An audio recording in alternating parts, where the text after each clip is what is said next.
This is Russell Pierce. Russell Pierce is a Republican and a Tea Party favorite. He's president of the state Senate in the great state of Arizona. Russell Pierce made a national name for himself last year by pushing through Arizona's Papers, Please law. Remember SB 1070? At the time, the most draconian anti-immigration law in the country before Alabama got a hold of the issue. A federal judge has blocked Arizona from enforcing major parts of Papers, Please. But in the meantime, Arizona voters, angry or grossed out by the whole SB 1070 ordeal, started a recall campaign against Russell Pierce. The recall campaign says Pierce has demonstrated, quote, overt disdain for the United States Constitution. They put this petition out there and they put Russell Pierce up for a vote. Now, through no fault of the Arizona recallers, they are now watching a cautionary tale unfold about the way we make decisions these days in our little democracy. Here's how it goes. Ready?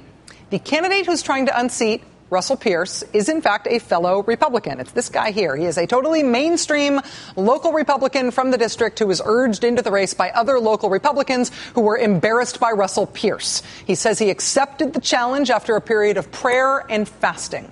His biggest asset in the race is, of course, that he is not Russell Pierce. Russell Pierce seems to have decided that he maybe couldn't win that way if it was just him against this other regular guy, mainstream Republican from the district. So it appears that Russell Pierce and or his supporters have concocted a scheme to run a fake candidate to confuse voters, to shear off votes from the mainstream Republican running against Mr. Pierce. The idea is to bamboozle voters into splitting the anti-Russell Pierce vote between two candidates so Russell Pierce ends up holding on to his seat. The head of the local Tea Party group, which supports Russell Pierce, became the campaign manager. Not for Russell Pierce, not for his opponent, obviously, but for this third candidate who they found. She is a local woman with no political history or experience at all. She is a naturalized citizen from Mexico. Russell Pierce's brother, his name is Lester, is a justice of the peace locally. He's therefore not supposed to get involved with any campaigning at all. But Brother Lester went out campaigning anyway with his daughters, with Russell Pierce's nieces, to collect signatures. They were not campaigning for Russell Pierce. They were campaigning for this third candidate they found, Olivia Cortez, to get her on the ballot.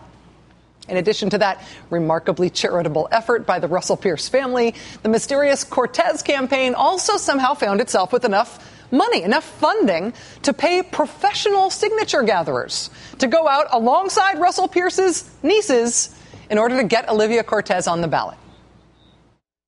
I was told that if people were supporters of Mr. Pierce, to tell them, go ahead and sign this, that this will help his chances.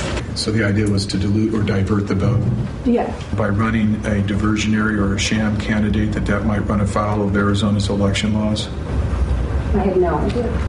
I had no idea, she says, no idea that there could be serious legal consequences in this scheme to save Russell Pierce from being recalled by saving Russell Pierce from running a clear election against somebody who wants to recall him. The circumstances of the Russell Pierce recall race were strange enough that a Maricopa County judge began holding hearings into whether or not this Olivia Cortez had been put up for a sham candidacy, whether this was in fact just a Tea Party Republican pro-Russell Pierce dirty trick in this Arizona election. On Thursday, facing the possibility that Senator Pierce's family would be compelled to testify in this case, Olivia Cortez suddenly dropped out of the race. She dropped out. But you know what? As far as dirty tricks go, mission accomplished. Because when voters in that Russell Pierce district go to the polls on November 8th, the name Olivia Cortez will still be on that ballot. The ballots are already printed. Her name will be right there alongside the name of the mainstream Republican who really is running and alongside the name Russell Pierce. So 3 names in what is now a 2-person race. 2 people who aren't Russell Pierce conveniently splitting the vote against him. So that's what it looks like in Arizona now, which is frankly a nice reminder, both that people are fighting back against some of the extremes of the last couple of years in state politics, but also a good reminder of how Republicans roll these days.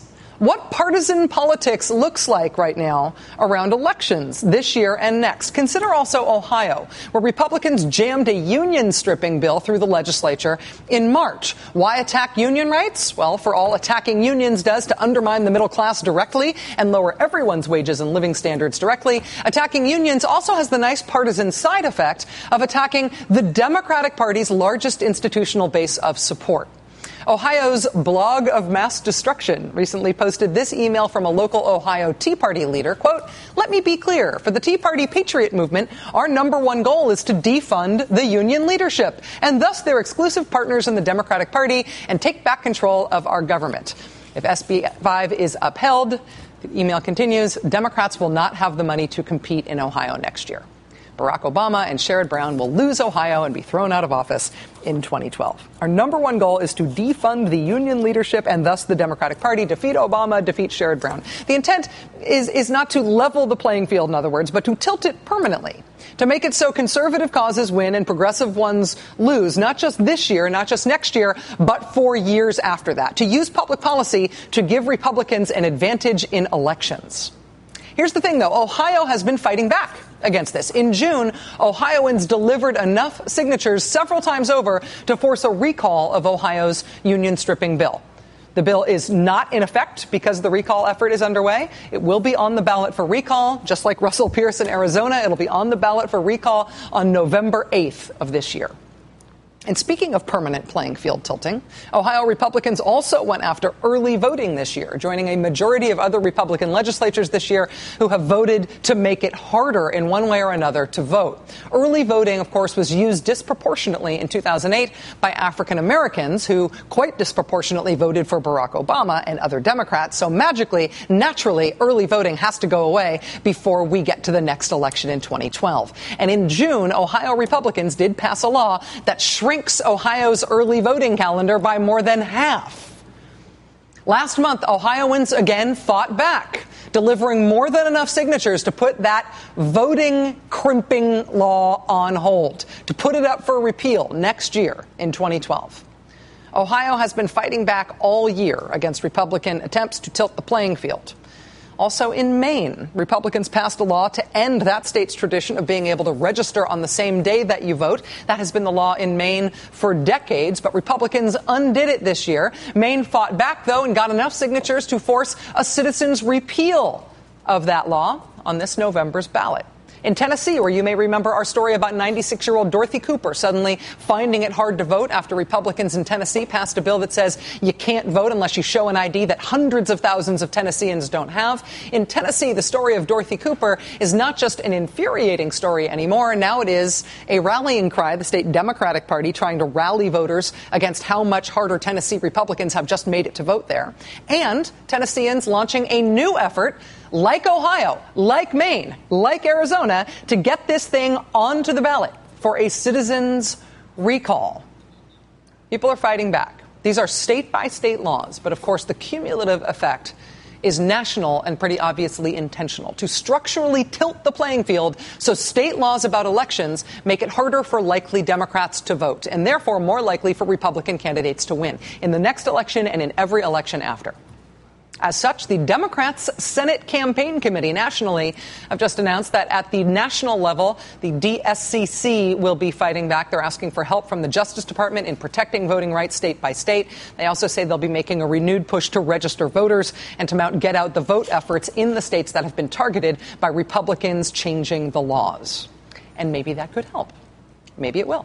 I think the attention to this issue certainly helps, if only because it makes people who these laws are designed to discourage from voting. It makes those folks know that somebody is trying to keep them from the voting booth, which can have a motivating effect on the need to vote on Election Day. But this kind of coordinated, sustained national assault on voting isn't an esoteric thing. It isn't an idea. It isn't a plan. It is happening. It is concrete and nuts and bolts and hard to counteract. Fighting for these kinds of rights, fighting back, is about how we decide things in America. It is at the level of sinew and bone. This is a structural thing. This is deep and national. And sometimes it comes down to decisions that are very, very, very individual and very local. We've been bringing you the story of two county clerks in Colorado, where the new Republican Secretary of State has ordered the counties not to send ballots to voters who would usually expect to get them. In Denver, the voters happen to live in heavily Hispanic neighborhoods. Anybody who hadn't voted since the big election in 2010 or re-upped their registration, no ballot for you. In Pueblo County, the voters happen to be also U.S. troops overseas who would usually get sent a ballot, but who the Republican Secretary of State in Colorado said he wanted left out of the ballot mailings this year. On Friday, a judge ruled against the Republican Secretary of State in Colorado in a hearing on the Denver case. He ruled that Denver's ballots could get mailed out to those disproportionately Hispanic voters. And as we reported exclusively on Friday night, in Pueblo County, the clerk there heard that verdict. He was in the courtroom. He heard the judge's verdict. And without waiting for more details, he got on the phone to his office and told them to send out those ballots to those troops. Send out the military ballots. This is what fighting back sometimes looks like, right? It is a national fight. There's obviously a national plan at work here. But sometimes stopping this stuff, sometimes standing up to this stuff, comes down to one person, one official, doing what he or she believes is the right thing to do and doing it right away. Joining us now is Gilbert Ortiz. He's the Pueblo County clerk and recorder who earlier this month was ordered by Colorado Secretary of State not to send ballots to military personnel overseas. He joins us live from Colorado. Mr. Ortiz, thank you for making time to join us tonight. Thank you.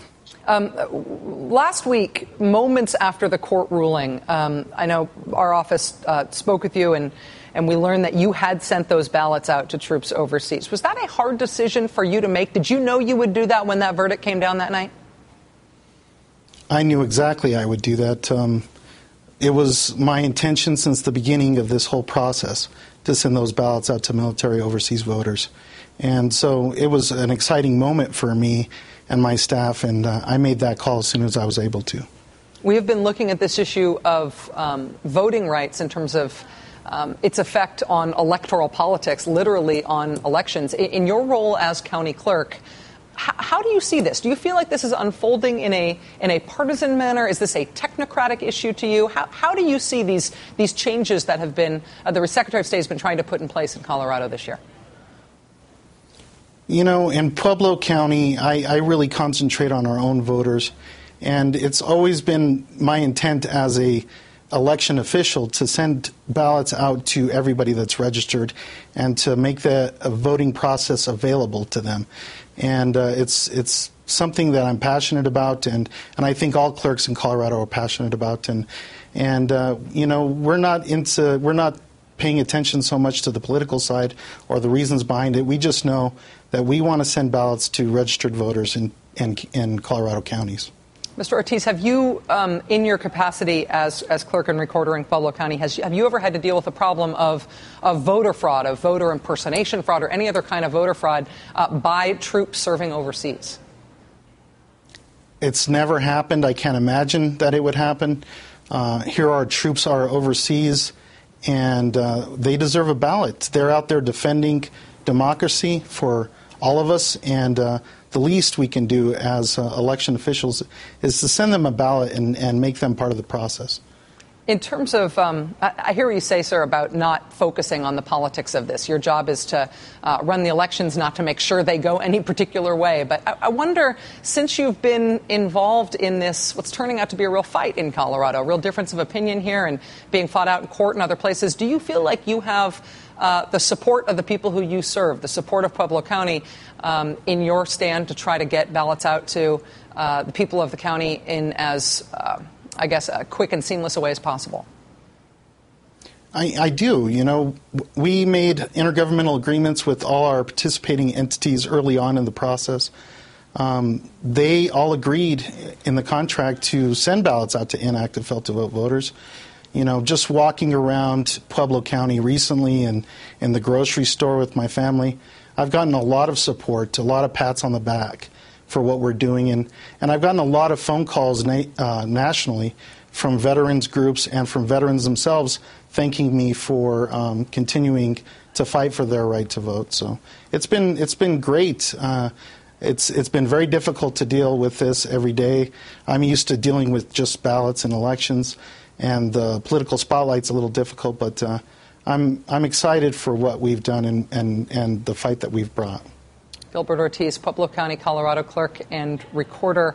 Thank you for your time tonight, sir. I know that this fight is not over in Pueblo County and in Colorado at large. We'd love to stay in touch with you as this all progresses.